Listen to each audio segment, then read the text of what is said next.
আমরা সকলে আমাদের জায়গা থেকে দায়িত্বশীল হব, কারণ আমাদের ক্ষোভের ব্যবহার করে আমাদের আন্দোলনের ভিতরে অনেক ধরনের স্যাবোটেজের পরিকল্পনা আছে।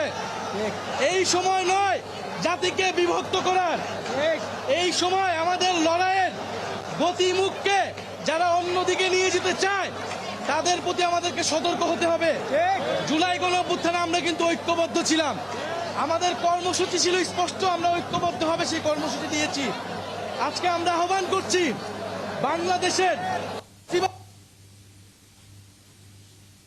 সকল সামাজিক শক্তি, রাজনৈতিক শক্তি একই মঞ্চে এসে দাঁড়ান, একসাথে কথা বলুন, বাংলাদেশকে ঐক্যবদ্ধ করুন। আমরা একই সাথে আমরা এই আধিপত্যবাদের বিরুদ্ধে আমরা আগামীকাল কর্মসূচি দিতে চাই। আমরা সকল পক্ষের সাথে আজকে রাতে কথা বলবো এবং আমরা আগামীকাল যে ওসমান হাদিকে যারা খুন করে ভারতে পালিয়েছে তাদেরকে ফেরত দিতে হবে, তাদেরকে ফেরত দেওয়ার আগ পর্যন্ত ভারতের সাথে আমাদের কোনো ধরনের সম্পর্ক থাকতে পারে না।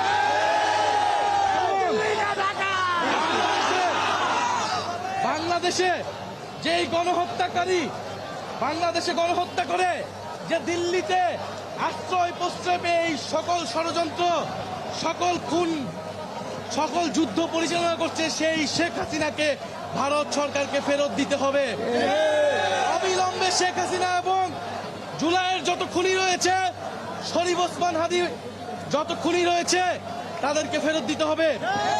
প্রিয় বন্ধুগণ, 5ই আগস্টের পরে আমাদের লড়াই স্থিমিত হয়ে গেছিল, সেটা আমাদের ভুল ছিল, আমরা এবার আর ভুল করব না।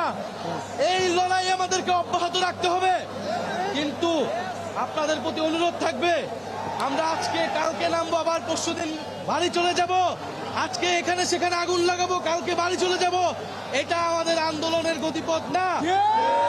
আমরা এই শাহবাগে আজকে এসেছি, শাহবাগে আমাদের আন্দোলন অব্যাহত থাকবে, আমাদের দাবি পূরণ না হওয়া পর্যন্ত আন্দোলন অব্যাহত থাকবে।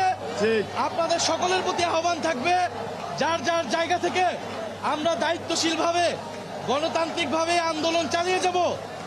যারা এই আন্দোলন এবং জনগণের ক্ষোভকে ব্যবহার করে আন্দোলন বিপথে নেওয়ার চেষ্টা করবে তাদের প্রতি আপনারা সতর্ক থাকবেন।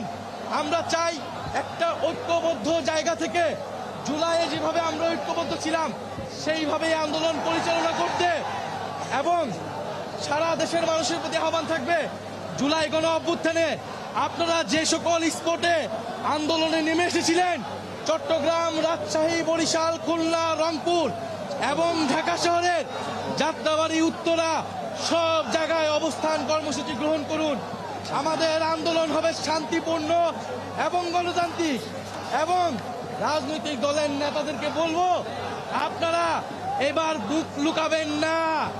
জুলাই অভ্যুত্থানে আপনারা মুখ লুকিয়েছিলেন, কিন্তু এখন সময় সকলে ঐক্যবদ্ধভাবে দেশের মানুষকে এই আন্দোলন নেতৃত্ব দেওয়ার জন্য আমরা মাঠে আছি, সকল ছাত্র জনতা মাঠে আছে এবং আমাদের আন্দোলন অব্যাহত থাকবে।